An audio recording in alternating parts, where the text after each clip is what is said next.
por detrás de mi voz. Escucha, escucha, otra voz canta. Haciendo memoria. Espacio Crisol, Asociación de Expresos Políticos. Conducen Nidia López y Valdemar Taroco. Y canta. Dicen que no están muertos, escúchalos, escucha, mientras se alza la voz que los recuerda y canta. Escucha, escucha, otra voz canta. Muy buenos días, estamos comenzando un nuevo programa de Crisol, la Asociación de Expreso Político del Uruguay. Este programa también lo pueden escuchar por www.radionacional.com.uy, por TuneIn o por www.radios.com.uy. El correo de nuestro programa es crisol@gmail.com y el celular el 091 028 578. El correo institucional es crisol2003@gmail.com. Estamos con Eduardo Pájaro Fernández desde los controles. Buenos días, compañeras y compañeros. Estamos como siempre y todos los viernes en el estudio José Germán Araujo y les informamos que seguimos manteniendo los convenios de Crisol con el SUAT, con Caminos y con Previsión. Por cualquiera de ellos se pueden comunicar con Tito López al 2408-4465 o al celular de Tito 099-408-655. La comisión directiva de Crisol se reúne todos los lunes a las 16:30 y es abierta a todo el compañero o compañera que quiera participar. Será muy bien recibido. Para informar a familiares sigue siendo vigente el número 0800 9942. Las actividades que ya se están desarrollando en este año en Crisol es la de movimiento armónico y danza saludable con Clara Piris. Es los lunes, ¿no? Todos los lunes a partir de 16:30 a 18. Ahí está, lunes de 16:30 a 18. Para hombres y mujeres sin problema de edad, sin saber bailar, sin nada, con la idea de moverse y estar un momento. No se pide currículum para el taller, sino ganas de pasar bien, de divertirse. Es saludable espiritualmente, en todos los sentidos, armónicamente. Después está el taller de teatro que empezó en estos días y es los martes a las 16:30. Con Lilian Paulino. Sí. Después está el taller literario con Luis Massi los martes a las 18 horas. Bueno, sigue ahí lo del CIAP y el Comando Barney sin que sepamos nada, no hay ninguna respuesta en eso, ¿no?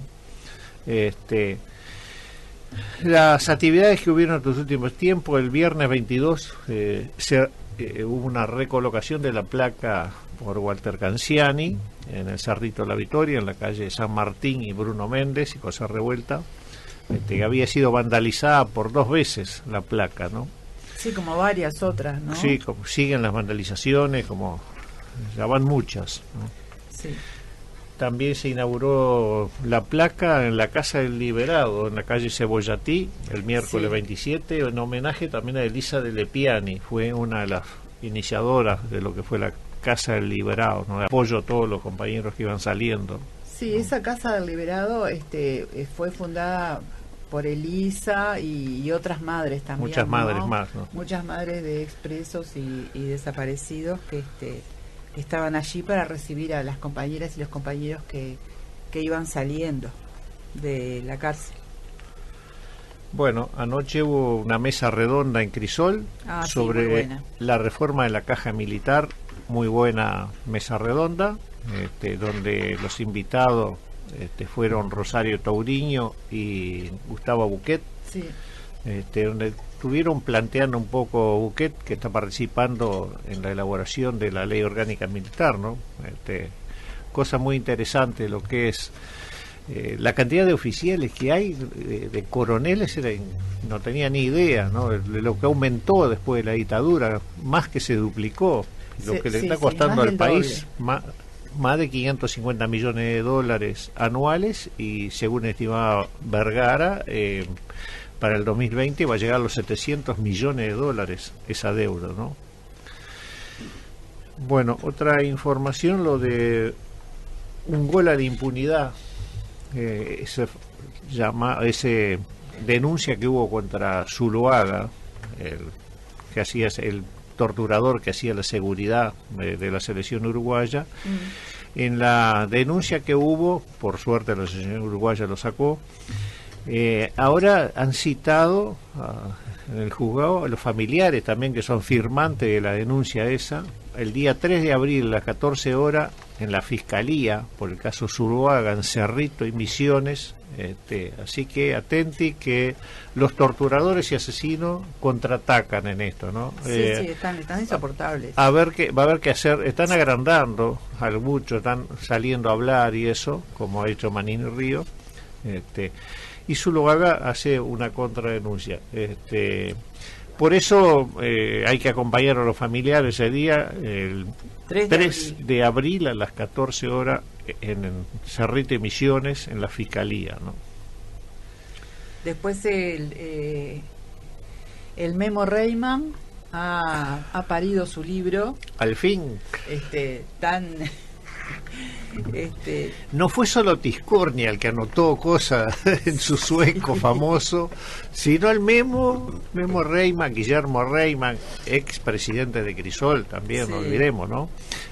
Compañero del Fuerza 68 también, si vamos a hablar de currículum, ¿no? Sí. Memo había anotado todas las películas, 10 años de cine, ¿no? Y comentarios de cada película. Ya salió su libro, está a la venta en Crisol. Lo va a presentar el 10 de abril, Cine de Planchada, en la Biblioteca Nacional lo va a presentar. Después lo vamos a tener por acá el Memo, ¿no? Lo vamos a traer para que nos cuente más detalladamente. Nos comente un poco más. Vimos buen cine en algún momento cuando nos dejaron elegir. Cuando no nos dejaban elegir era insufrible ir a verse al cine, que uno trataba de portarse mal para que te sancionaran y no tener que ir al cine, ¿no? Está. Bueno, seguimos con las informaciones. Sí, el 11 Viene de abril, otra reinstalación. Sí, el 11 de abril se va a reinstalar las placas del Batallón 13 y el 300 Carlos, que también en este caso las robaron directamente, ¿no? Las manos anónimas o no tan anónimas sacaron las placas que estaban a una distancia de 3 o 4 metros de donde se para el soldado de guardia de la entrada del cuartel. No sé, pobre soldado debe tener algún problema, o el cuartel mismo. Justo se durmió, ¿no vio? ¿No? Sí, se le apagó la luz, no sé, pero bueno. Hace ya unos meses que se robaron las dos placas del 13 y del 300 Carlos, y se van a reinstalar el 11 de abril en instrucciones 19:33 a las 17 horas. Así que están todos y todas convocadas. Y se viene un nuevo aniversario de las muchachas de abril, ¿no? Las muchachas de abril asesinadas el 21 de abril de 1974, causa que todavía no tiene un final, sigue en proceso, como todo. Parece aquello de Kafka, que todo proceso es muy lento. En este país es más lento de lo que decía Kafka, ¿no? Se sabe quiénes participaron. Hay militares como Armando Méndez, que está suelto, otros están procesados y en su casa tranquilamente, como Gabazo en el Parque Miramar, como Ramas en Piriápolis, a 4 cuadras de la playa, en la calle Talcahuano. Por eso este año, como el 21 de abril es turismo justo, se va a hacer la actividad el 25 de abril. Por de abril todavía nos falta. Después de semana de turismo va a ser entonces el 25. Sí, allí mataron a 3 compañeras, ¿verdad? Silvia Reyes, Laura Raggio y Diana Maidani. Silvia Reyes, embarazada. Estaba embarazada y tenía 19 años. Y algo que no se comenta mucho es que afuera mataron a un policía, porque fueron a buscar a Washington Barrios. Y como vieron a alguien que venía en una moto, le pegaron un tiro ya. Era un policía. Era un policía. ¿no? Eso y después quedado, lo cuentan como uno de sus de sus mártires, de ¿no? sus mártires, ahí va. Bueno, sigue encaminado lo de las crónicas de los años duros 1968-1985. Es un llamado que hace Crisol para escribir crónicas. Queremos escribir la historia no oficial de lo que pasó. Ya se publicó el tomo 1 y estamos recibiendo material para el tomo 2. Cualquier crónica, cualquier hecho, como hablábamos con algún joven, si bien no vivió, le contaron alguna cosa, puede escribir también, como a Felipe ya le hemos hablado, está pensando en escribir. Ya empecé. Y ya le damos el saludo a Felipe, que nos está acompañando. Bien, Felipe Matonte, y nuestra productora Sofía Episcopo nos acompañan. Ella nos saluda con lengua de señas. Muy inclusiva la compañera. Bueno, retomamos. ¿Y Felipe le iba a decir algo? Sí, una pequeña información. Sí.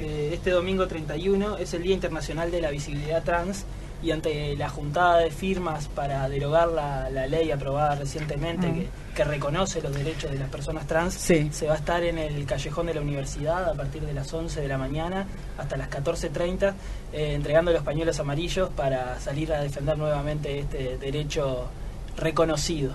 Reconocido, sí, después de tanto tiempo y tanto trabajo, ¿no? Exactamente. La verdad.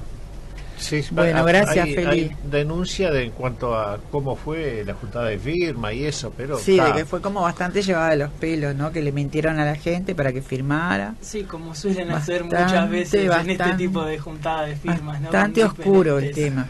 Temas. Sí. Bueno, tenemos toda la información ya. Sí. Estábamos haciendo una serie de actividades acá, de invitados, sobre el tema artes y oficios caneros, ¿no? Como llamamos arte canero. Nos han visitado un montón de compañeros y compañeras en este tiempo. Y hoy continuamos con otro escriba, me gusta la palabra. De los buenos, un compañero. Hoy tenemos invitado al compañero Marcelo Estefanel, al que le damos la bienvenida. Buenos días, gracias por la invitación. Bienvenido. Bueno, habíamos arrancado por Alfredo Sugará, que hizo una recopilación un poco de todos los compañeros que han escrito en la cárcel y en la salida, ¿no? Y Marcelo, sos uno de los que escribía y escribe. Sí, Alfredo hizo un trabajo formidable. Sí. Y él se conecta conmigo después que yo publico el primer libro, porque no sabía en qué andaba, ¿no? Y ahí me hizo una entrevista, y después, bueno, cuando salió su obra editada, la leí, y realmente es un trabajo de ratón de biblioteca, sí, ¿no? Muy bien hecho, muy bien escrito, y que hacía falta. No me había dado cuenta hasta que apareció que hacía falta, ¿no? Sí, claro. Si él decía que le falta alguno, que le quedó alguno todavía. Claro, porque se iba enterando de que... Yo en el prólogo del Hombre Numerado comento, hacia el pasar siempre se me ocurrió la idea de que fueron necesarios 21 años, por lo menos en mi caso, para poder escribir sobre la experiencia canera, ¿no? Es como si fuera una segunda mayoría de edad necesaria, tomar distancia necesaria. Sí. Porque los primeros intentos siempre son frustrantes, quizás porque uno quiere contar todo y no puede, es imposible. Todo lo que se te viene a la mente, llevarlo al papel. Y me costó muchísimo, sobre todo me costó además porque en el año 83, no sé si te acuerdas, hubo una serie de requisas en el penal de Libertad, donde te llevaban todo lo que estaba escrito por vos. Y a mí me sucedió eso en abril del 83, y ahí perdí todo lo que había hecho, cuentos, tenía unos 30 cuentos, tenía una novela que estaba por concluir, y al perderla fue como un mazazo, ¿no? Y dije, a mí no me van a ganar, ¿no? Estaba solo en una celda, voy a empezar de vuelta, y empezaba de vuelta, y no sabía qué hacer, si acudir a la memoria o empezar como si nunca hubiese escrito. pero internamente en mi cabeza las dos cosas apuntalaban, ¿no? Venía a la memoria y te decía, pero esto lo hiciste mucho mejor antes, ¿no? La otra voz. Claro. Y entonces hacía un esfuerzo para acordarme y fallaba. Entonces al final desistí y no escribí más. ¿No escribiste más el resto de la cana? No escribí más y tuve años sin escribir. Me dediqué a pintar. Así y que también, o sea, sí, que escritor y artista yo nunca plástico. había pintado de niño. Hace muchos años, cuando estaba en tercero de escuela en Paysandú, un día nos mandaron a hacer un retrato de Varela y a la maestra le entusiasmó mi versión de Varela. Entonces, en aquella época se estilaba, me mandaron a la escuela de arte municipal, una vez por semana, un día de semana y los sábados. Y ahí conviví con adultos, siendo un niño, y fue una experiencia maravillosa. Qué lindo. Y después dejé. Y bueno, entonces mi padre me había mandado la caja de pinturas al penal y ni la tocaba. Lo único que usé fue la paleta, que la destrozamos para hacer los muñequitos trapecistas, aquellos para los niños. Sí. Sí, que los saltarines. Y tenía unos hoyos espectaculares. Eso ha sido poco, porque Canario Long le agarró una guitarra y hizo saltarines también, ¿no? Pedíamos la sierra caladora de calar. Bueno, y empecé a pintar y con eso me entretuve mucho. Qué bueno. Y años después, trabajando en el semanario Brecha, un día Ana Inés Larra Borges, que en aquella época era la editora de Cultura, conversando así mientras almorzábamos en cualquier descanso, quedó asombrada, estaba muy asombrada de lo que habíamos leído.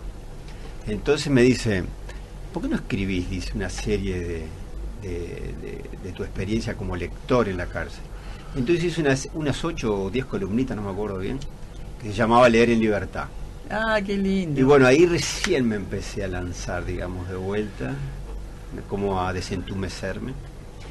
Y cuando en el 2000, cuando entramos en el nuevo milenio, digamos, el 2001, y se venía en el 2005 el aniversario de los 400 años de la primera edición de Quijote, me imaginé que iba a venir una andanada de aniversario, un Cervantes con más bronce, más piedras, ¿no? Ajá. La solemnidad. Entonces dije, no, voy a dar mi versión, que es antisolemne del Quijote, divertida como para mí fue el Quijote en 1605. Ay, sí. Y escribí aquel ensayo que es Don Quijote a la cancha, que lo publiqué en Argentina. Y a raíz de este libro fue que vino Alfredo Azugarat. Y así empecé. Después vino la novela, El retorno de Don Quijote, y después El hombre numerado. Y ya entré en otro camino, ¿no? Ahí sí recién fue la madurez, la segunda. Ahí va, claro. Me parece, ¿no? Sí. sos un fanático de Quijote. Soy sí. Sin Yo duda. que no tengo fanatismo. Sí, no. Ni deportivo. No, eso sabemos porque diste una serie de charlas también en Crisol sobre cierto. Quijote, ¿no? Sí. Sí.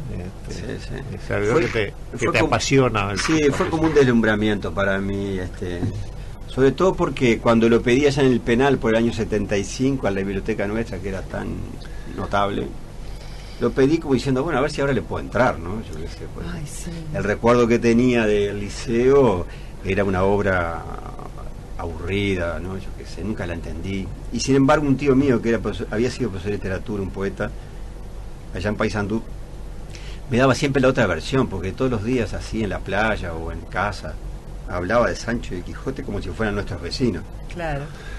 Entonces pido la obra y la leí de cabo a rabo, y ahí ya quedé totalmente prendado, y después estaba tan fanatizado y les hablaba a mis compañeros allá en los recreos, ¿no? Che, tienen que leer el Quijote, que al final un día me callé la boca y dije, esto me va a tomar tan loco como Don Quijote. Claro. Entonces como a los 2 o 3 años lo pedí de vuelta y me gustó más todavía. Sí. Y después lo vi por tercera vez y más, y ahí recién un día dije, yo voy a escribir sobre esto. Ahí Bueno, va. después nos vas a empezar Sí. a contar. Después Vamos al corte. Del corte.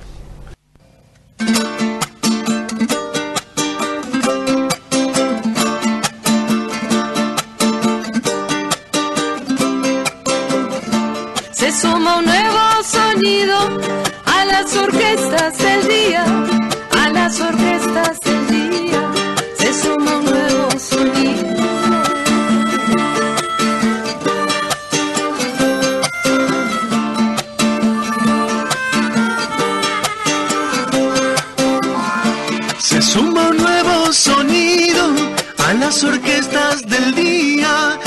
las orquestas del día se suma un nuevo sonido.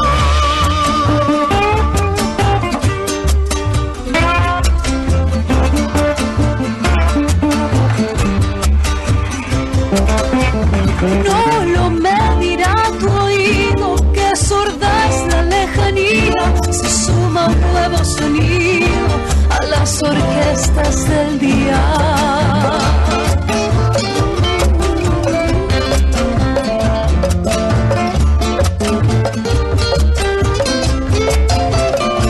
No lo medirá tu oído, que sorda es la lejanía, se suma un nuevo sonido a las orquestas del día.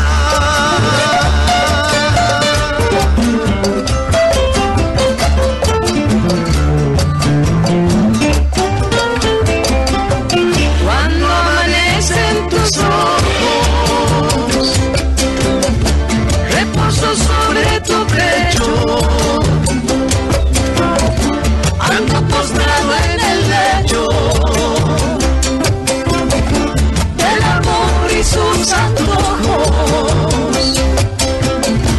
Perdonamos los enojos, dejaré seda pasada,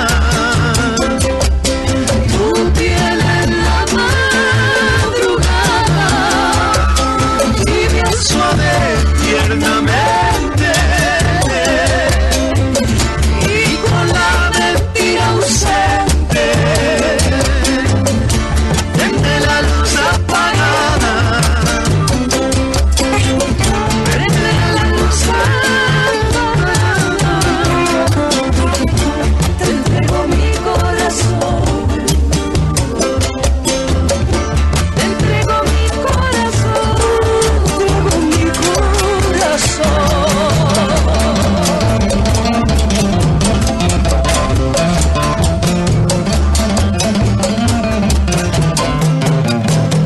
Entera quisiera ser una jarana cantando, una jarana cantando, entera quisiera ser.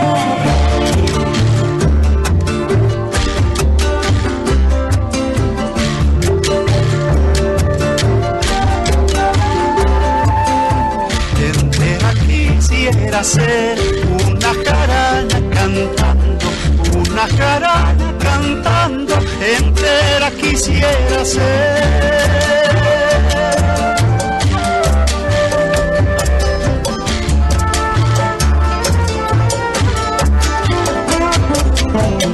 En tu regazo me sé un son que me diga cuándo, al punto de amanecer, nos estaremos amando.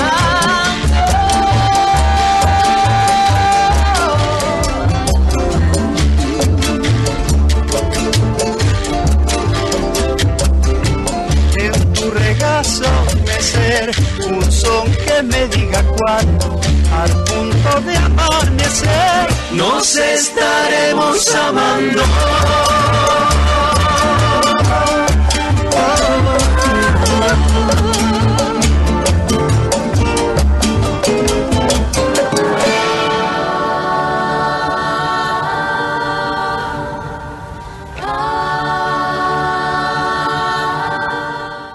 Secuestraron y la placa.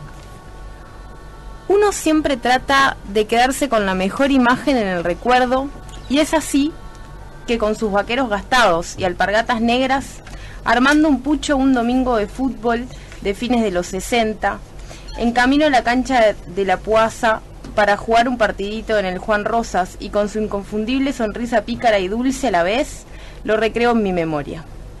Muchacho del Cerrito de la Victoria como nosotros y otros tantos, con muchas esperanzas e ilusiones, unidos por esa utopía que nos hace fuertes, cuando jóvenes, y nos hicieron desafiar tácticas, teorías y estrategias, y echar simplemente a andar en busca de ese destino de revolución que nos parecía tan cercano, pero en definitiva valía el esfuerzo de nuestra generación, cumpliendo ese mandato histórico de no ser espectador y pagar con nuestra propia sangre, cárcel y exilio el precio de la búsqueda que aún continúa de ese mundo nuevo. Venimos a honrar entonces la memoria del amigo, del compañero del Liceo Misericordista, del vecino, del militante estudiantil de la Facultad de Veterinaria, del revolucionario, del tupamaro, y no lo hacemos porque creamos que era un superhéroe o un mártir, sino porque nos sentimos representados en esa juventud militante y en ese compromiso con crear un mundo nuevo, y esa cualidad de sentir la injusticia social en la piel y luchar para erradicarla, como lo hicieron muchísimos jóvenes de ese barrio, que quizás pasen ignorados en su sacrificio. Aquí, en este barrio y en esta plaza rodeada de pájaros y gurises, quedará el testimonio de toda esa generación barrial. No importa su color ideológico, porque ellos se integraron definitivamente a la lucha y resistencia popular. Y reafirmamos que todo olvido, en ese sentido histórico que puede ser una forma de traición, y nos comprometemos en cada febrero juntarnos aquí, para que el fueguito de su memoria no se apague. Por eso te decimos hoy, negro, no te olvidamos, tu causa, la de los desposeídos, sigue en pie, y sabemos que nuevas generaciones están pariendo nuevos Cansanis que sostendrán las banderas de la justicia social. Hasta siempre, vivan los compañeros. Bueno, esto es una semblanza de Rubén Walter Canziani, de la serie de semblanzas que ha escrito el compañero Hugo Leitón, que ya hemos leído alguna otra. Viene al caso ya que fue la recolocación de la placa en su memoria en la Plaza del Cerrito, ¿no? Cerquita del liceo donde daba clase en Misericordista, ¿no? Donde trabajaba ahí. Por eso vamos a seguir leyendo otras semblanzas de otros compañeros, y también recordando también que el Hugo Leitón se ha dedicado a hacer, tiene una cantidad de semblanzas, compañeros, bueno. ¿no? No es una biografía, es una semblanza. Bueno, gracias, Sofía. Seguimos. Vamos a empezar con cuando escribías en la cárcel, Marcelo. ¿Te sentías ya un escritor ahí? No, la verdad que no. Porque una cosa muy graciosa, Carlito Liscano dijo cuando estuvo acá, que él en un momento dijo que se sentía un escritor y salía a la planchada como un escritor, dice, aunque nadie se daba cuenta, dice, pero caminaba como escritor. Caminaba como un escritor. Yo salía como inútil sin experiencia, como decía los avisos clasificados, como un estudiante frustrado de veterinaria. Antes de responderte, y ahora que nombraron al negro Canziani, quiero meter una anécdota. Dale. Sí. Cuando yo entré a facultad en 1969, estaba en Las Toscas, me acuerdo, y un día apareció en el diario y me avisaron que había que inscribirse en facultad. Entonces me tomé un Copsa, me vine a facultad, yo de Paysandú, siempre un poco perdido, conocía a Montevideo muy poco, y llego a Bedelía, me dan los formularios para anotarme en facultad, me siento, y aquello eran como 5 páginas, muy difíciles de encarar, ¿no? Mucho casillero. Sí. Y entran 2 estudiantes con una perra muy parecida, una labradora negra, a Bedelía, con túnica, ahora de otra generación, y se ve que me vieron que estaba perdido, ¿no? Entre esas hojas, y se acercaron y me dijeron, hola, ¿cómo te estás anotando en facultad? Sí, la primera vez. ¿Querés una mano? Ah, me encantaría. Y me da una mano, y era el negro Canziani qué y el bueno. Guadabella. Así conocí a los 2 primeros estudiantes de facultad veterinaria, que después fueron mis compañeros. Qué lindo. Bueno, pero volviendo a la experiencia de escribir en la cárcel, yo escribía cartas como todos nosotros, ponía mucho cuidado en las cartas, ya que eran tan limitadas, con aquellos 25 renglones, 2 carillas, margen de 2 centímetros, o sea que la cantidad de palabras eran escasas, entonces había que acudir a la síntesis. Y me empezó a gustar escribirlas cada vez mejor, en lo posible. Yo lo sufría. Y después leí mucho. Yo me acuerdo que la primera entrevista, que cuando llegué al penal, el 1 de noviembre del 72, estaba toda la comandancia entera, y el comandante me preguntó, ¿usted le gusta leer? Sí, me encanta.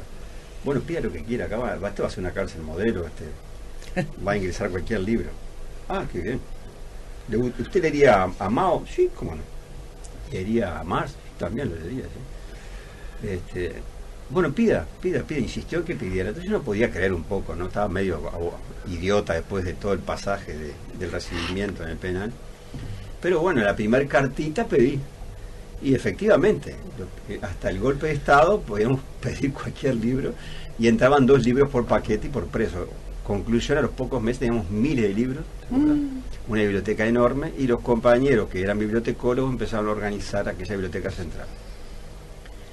Pues bien, entonces siempre tuve la sensación de que iba a durar poco. Hasta la llegada de Arquímedes Maciel. Seguro. Entonces leí. Incluso recibía críticas de mis compañeros en el piso porque no hacía manualidades, no hacía gimnasia, no hacía nada, solamente leía. Y yo decía, cuando hacía en la biblioteca hago todo lo demás. Y bueno, efectivamente, en el año 77 cerraron la biblioteca, 2 años estuvo cerrada. Y así como Don Quijote tuvo a sus amigos, el cura y el barbero, que le quemaron los libros, nosotros tuvimos nuestros cura y este barbero, que era un teniente y un capitán, que estuvieron 2 años seleccionando y quemaron miles de libros. ¿Te acuerdas en aquellos canastos del pan que los llevaban al horno de la basura quemados? Entonces, cuando nos quedamos sin lectura, en el piso solamente éramos 50 en el piso, 25 de un lado, 25 del otro, ¿no? Dije, bueno, ya que no tengo para leer, voy a escribir. Entonces a poquito empecé, pero otra cosa que fue la puntapié inicial para escribir, parece, lo puse después el nombre numerado porque me había olvidado, fue el bicho Bonomi. Ajá. El bicho Bonomi un día en un trille me dice, escribí un cuento, dice, terminología cuando se hizo un trille, sí, porque una caminata en la cárcel. El trillar es caminar con otro preso y charlar. Me dice, me escribí un cuentito, ¿te animás a leerlo? Sí, cómo no, me encantaba. Entonces cuando íbamos a la ducha después del recreo, él tenía una remera azul con un bolsillito, y en papel cebolla ahí, aquellos papel, escribió su cuento, y el banado, para que no se perdiera, yo tenía un igual pero sin bolsillo. Entonces intercambiamos en el colgado la toalla y la remera, escondíamos para intercambiarnos las remeras. Y así volví a mi celda con el cuento acá en el bolsillo de su remera. Bueno, me puse a leerlo con mucho cuidado y me gustó mucho el cuento. Entonces digo, ¿cómo se lo comento? Como el recreo era tan breve y nos veíamos espaciados, veíamos arrestados, digo, es una cosa, le hago una crítica por escrito. Y por si caía la crítica, inventé 3 personajes que leían el cuento. Era un matrimonio joven que vivía en Las Toscas precisamente, y un amigo medio vago que iba y venía. Entonces leían el cuento y lo comentaban. Entonces se lo devuelvo. Le devuelvo su cuento más la crítica del mismo, vuelve la remera para su celda. Al poco tiempo, en un recreo, me dice, está bien, dice, pero ¿vos qué opinás? ¿Cómo yo qué opino? Ya te dije, no, pero ahí son 3 personajes que opinan distinto.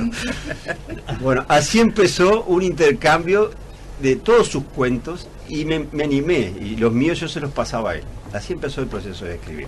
Claro. Él se encuadernó bueno, después, sí, claro, no después sé eso. No, mira, esto tiene una historia increíble, ¿no? Así como está la memoria de las personas, está la memoria de los objetos que hicimos en la cárcel.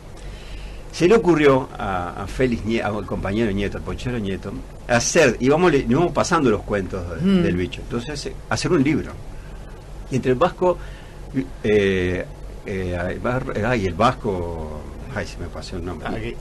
Arguiñarena, Félix Nieto, el Becho y alguna gente más, lo pasaron en imprenta muy prolijo, lo emblocaron como si fuera un libro, ¿no?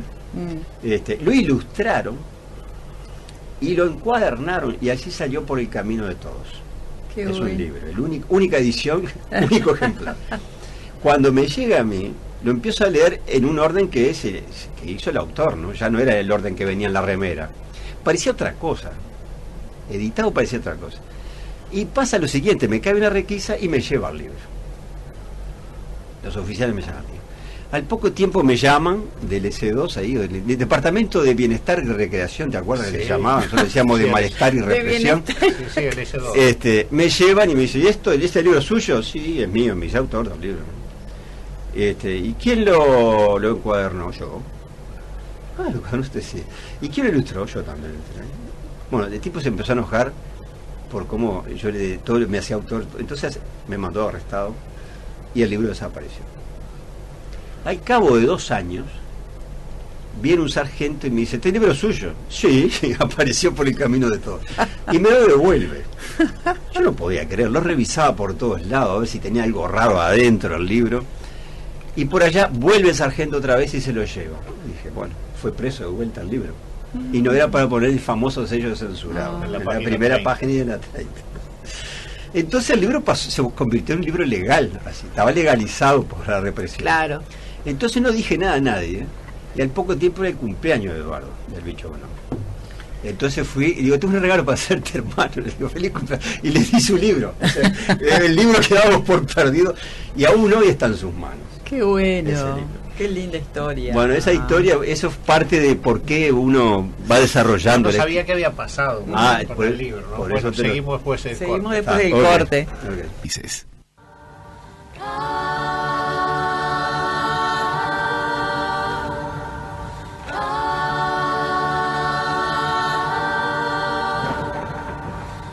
Con la potencia de un trueno, con la voz de la tormenta, esta coplita sencilla dentro el pecho me despierta. No ha de rebrotar la planta si la cortan de raíz. Sin memoria y sin justicia se ha de secar un país.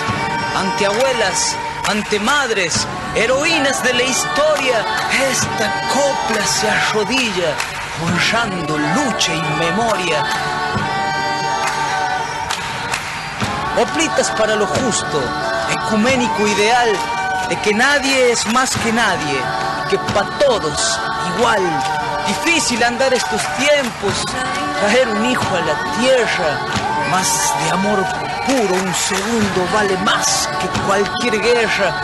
Cuando no tengas certezas, asómate al firmamento y verás lo que perdura. Lo demás es polvo al viento, solo volviendo a la tierra. Haciendo en comunidad, ha de reencontrar el hombre su perdida humanidad.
Bueno, estamos volviendo a este tercer y último bloque de programa con este tema, en realidad que fue con el mismo que volvimos al segundo bloque. Hicimos una pequeña trampa con Matonte, que encontramos un tema, encontró Felipe en realidad, Este tema se llama El Amanecer, es una versión de una banda mexicana.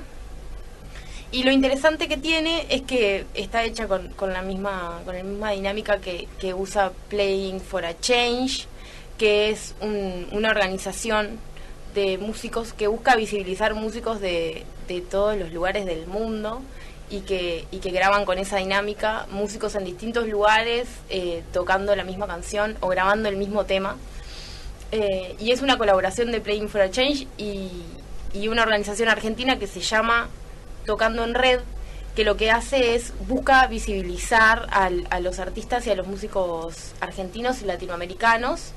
Y esa es la particularidad que tiene este tema, que se oían muchas voces, muchos instrumentos, muchos estilos, un coro de niños, había un recitado también en el medio, que es algo muy interesante, que lo estamos compartiendo en nuestras redes, en nuestra página de Facebook, y los invitamos a todos que lo oigan, que lo miren, porque vale la pena. Gracias, Sofi. Muy bien. Una noticia que se nos quedó es que hoy comienza Interiores en Red, una reunión de todas las organizaciones sociales de derechos humanos del interior. En Mercedes va a ser la reunión, hoy con la participación del OLI, el Observatorio Luz Ibarburu, en Mercedes, y mañana en reunión plenaria de las organizaciones sociales de todo el país, ¿no? Ahí estaremos en ese encuentro, ¿no? Bueno, Marcelo, en el bloque anterior nos comentabas un poco cómo surgías como escritor, ¿no? Cómo te convertías o cómo te reconocías como escritor. Yo ahora me pregunto de cuándo fue que decidiste publicar, ¿no? Porque ese es un paso también importante. Muchos escriben y de repente se lo guardan para sí mismos, pero cuando el momento ese de entregárselo al mundo, digamos. Claro. Y es como todo es un proceso, ¿no? Las decisiones nunca vienen así de golpe, me parece. Incluso cuando empecé a escribir fue porque ya había leído mucho y dentro de todo lo que había leído me daba cuenta que habían cosas que no merecían la pena, que el escritor era francamente malo. Es más, uno empieza a darse ánimo y a agarrar fuerza y músculo, digamos, y dice, bueno, por esto yo lo podía haber hecho mejor.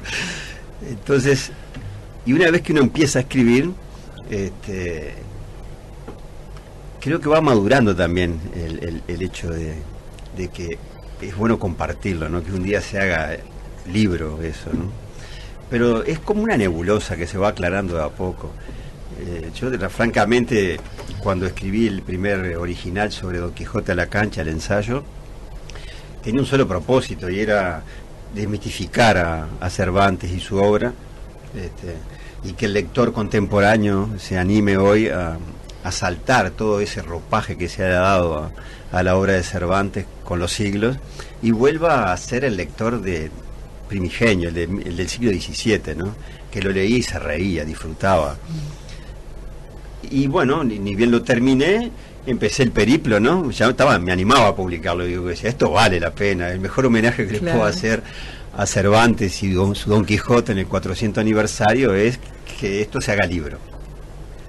Y fui a las editoriales locales y todo el mundo me decía que estaba muy bueno, pero la crisis del 2002, ¿quién iba a comprar? No era económicamente posible el libro. Y bueno, y por allá apareció un editor a través de conocidos, un editor en Buenos Aires que se entusiasmó y bueno, y así salió Don Quijote a la cancha.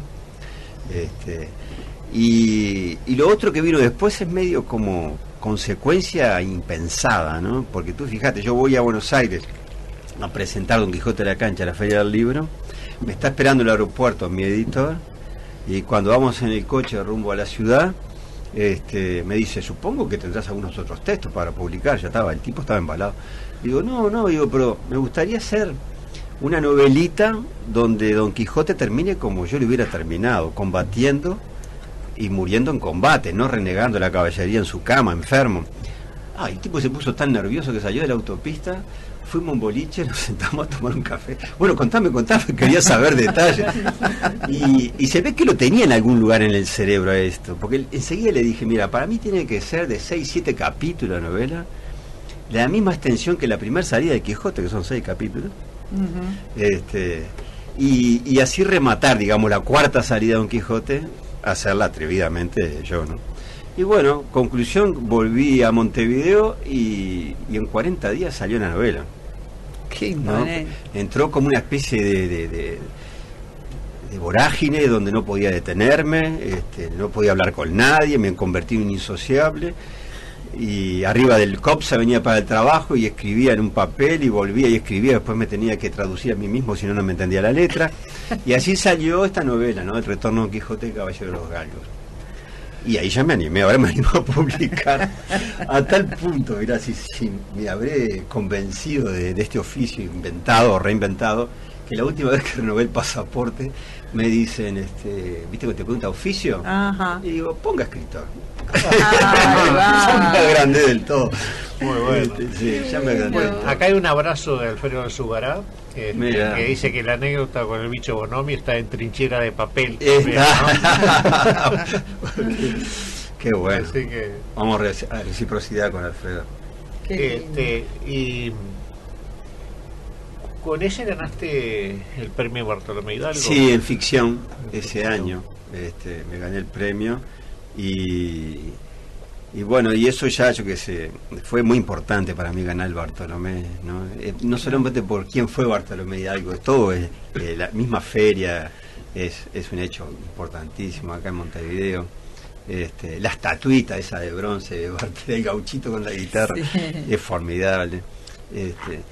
Y a raíz de eso empecé a tener prensa acá, a raíz del Bartolomé, ¿no?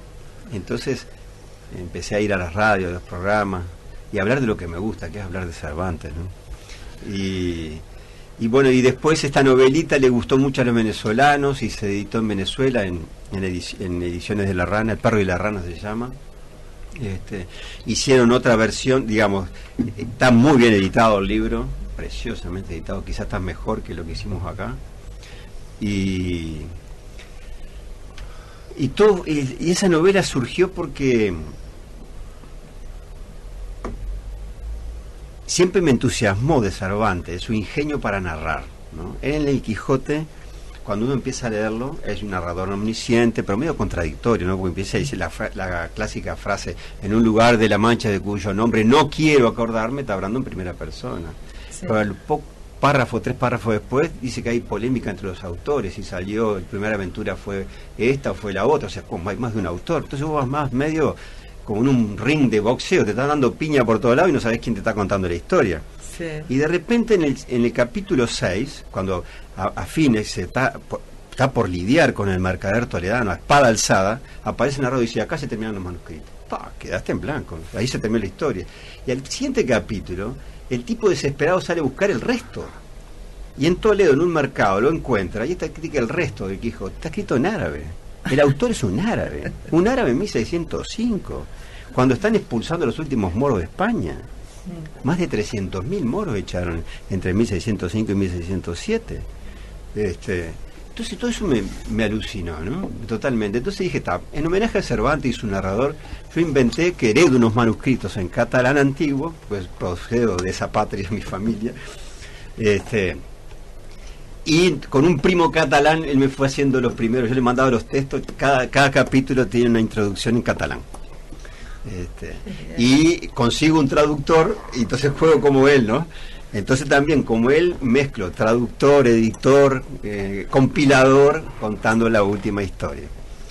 Y ese creo que fue una de las cosas que más me divirtió hacer, ¿no? Y después que ahí sí recién me animé a hablar del hombre humberado, o sea, de aquella memoria de la cana, ¿no? Claro. ¿Y sabes cómo me decidí? El día que dije, como no puedo contar todo, porque no sale, voy a contar solamente en primera persona lo que viví y lo que vi. Suponte que un hecho que me enteré por otro compañero que estaba en la celda al lado o en la otra, y yo no lo vi, no lo cuento. Entonces eso fue como sacarme un peso encima, ¿no? Abrí una ventana y dije, acá es el camino. Y así salió El hombre numerado, con crónicas cortas, para no hacerlo muy pesado. Sí. Rescaté el humor en la cárcel, el humor canero, sí, ¿no? El humor tanto que producen los compañeros como los carceleros, ¿no? Claro. Porque los carceleros, había conversaciones, me acuerdo aquella noche que dieron el Evangelio Sun San Mateo hablando del Memo Reima y las películas del penal, cuando vieron el Evangelio de San Mateo de Pasolini, una película extraordinaria, Sí. de noche un día en mi piso estaba abajo, estaba la pantalla, entonces sentía todos los días la película. Cuando se apaga todo, silencio, y un guardia le dice al otro de mi piso, al primer piso, le dice: ¿viste, loco, que Dios existe? ¿Cómo? Le dice el otro. ¿Y no viste la película recién? ¿Dios existe? Ah, le dice el otro. Yo vi a Jesús, no a Dios. Ah, si serás abombado, si son lo mismo, Dios y Jesús. Bueno, esos diálogos eran parte de nuestra vida también, ¿no? Entonces lo fui mechando. Y bueno, así sale esa memoria que me ha dado la gran satisfacción de que ha sido muy leída, Sí. ¿no? Van 9 ediciones, y traducida al francés, salió en Francia hace 2 años. Y creo que, y más me afirmó aquello de que ya en Memoria del Calabozo decían los compañeros en el prólogo, ¿no? Tenemos que atrevernos a contar cada uno su testimonio, a llevarlo a la realidad, a hacerlo imperecedero a través del papel, en este caso sería digital, ¿no? Ya el papel no Sí, importa. claro. Bueno, es un poco también lo que queremos con las crónicas de los años duros, que estamos pidiendo que Claro. escriban anécdotas, hechos, lo que quieran. Claro. Que estamos para publicar el segundo tomo. Porque hay muchos compañeros escribieron en la cárcel como una forma de autodefensa o pasar el tiempo, Sí. por distintas razones Sí. empezaron, ¿no? Sí. Vos decías que por haber leído mucho te Sí. gustó empezar a escribir. Sí, y para contrarrestar la falta de lectura, digo, me Claro. escribo y me leo, ¿no? Claro. Cuando se cierra la biblioteca, Sí. esos 2 años, los libros que quedaron en el piso quedaron con nosotros. Entonces el Puchito, que salía todos los lunes y los jueves, creo, a repartir libros, a intercambiar, yo elegía solamente el más grueso, no me importaba El más quién era. grande. Sí. A ver cuál es el más grueso que tenés. Entonces ahí me empezó a tirar con obras completas. Un día llevaba Molière, hay que leer a Molière, pero me lo leí, me encantó. Sí. Otro día llevaba Shakespeare, ¿no? Sí, claro. Otro día vino con un bocato de Cardenales, que creo que hoy no sé si lo leería de vuelta, se llama El hombre sin atributo, de Robert Musil, un austríaco, Ah, que es una maravilla la novela esa. Pero al final me quedé sin nada. Entonces, vamos a escribir, ¿no? Y eso fue mi escape, fue escribir en una coyuntura especial. Y después me entusiasmé. sí, claro. Sí, y otra cosa que comentábamos en otro programa es que muchos con las cartas tenía que ingeniarte mucho y son obras, mucho, Sí. ¿no? O Sí. escribir un hijo, haces un cuento, escribís un cuento, ya, Sí, ¿no? sí, Una sí. carta, Hay ¿no? cartas que son estupendas. Yo he leído cartas de compañeros, incluso me he releído algunas mías, porque tengo todas las cartas, porque mi madre las guardó y mis hermanas. Algunas no valen nada, pero otras realmente se nota que uno ponía empeño Sí, en decir algo en pocas palabras, Sí. en construir, desde la descripción de un amanecer, ¿no? Una cosecha de una segadora de trigo que va pasando por delante del penal. La música a veces cuando pasamos por los altoparlantes, ¿no? Los pájaros, ¿no? Esa convivencia del halconcito y los murciélagos de noche, el halcón cuando tenía pichones iba y todos los días traía víboras a darle comer a sus pichones y las descuartizaba delante de la lámpara del poste de luz. Todo eso está en las cartas. Y he leído a raíz del Hombre Numerado, muchos compañeros, porque lo leyeron, se atrevieron a decirme: y Marcelo, ¿no te animás a leer lo que he escrito? ¿No? Seguro. Entonces me ha llegado por correo electrónico y he leído cosas que son muy valiosas como testimonio, pero son impublicables para María, para José, para el almacenero de la esquina, porque no lo va a entender, ¿no? Y otras que son publicables, son estupendas, ¿no? Relatos cortos, cuentos. Los compañeros tienden mucho al cuento. Sí, hay cosas valiosísimas. Yo creo que no es que no quiera que a nadie lo reprima, pero es objetivo que en las sociedades muy reprimidas, muy autoritarias, el arte busca sus formas de escape, de crear arte, ¿no? Y salen cosas. Bueno, basta con leer algunos escritores de la época de Franco, ¿no? O lo que se hizo en la cárcel, ¿no? Las compañeras también escribieron cosas estupendas, ¿no? El libro Oblivión de Eda Fabri es casi prosa poética, sí, ¿no? sí, precioso. En fin, yo creo que fue fundamentalmente una vía de escape y una forma de alimentar el alma, ¿no? Claro. Otros hacían canciones, cantaban, ¿no? Acordate, ¿no? Y otros hacían los boñatitos. Otros hacían unas manualidades estupendas, Sí, seguro. sí, hubo de todo. Sí, de todo, sí. Bueno, se nos acabó el tiempo. Gracias, Marcelo, Por favor. acompañarnos. Muchas gracias. Un placer. Nos vamos despidiendo hasta el próximo viernes por Verdad, Memoria, Justicia, Reparación y nunca más terrorismo de Estado. Gracias. Hasta el viernes. Hasta el viernes. Hasta luego.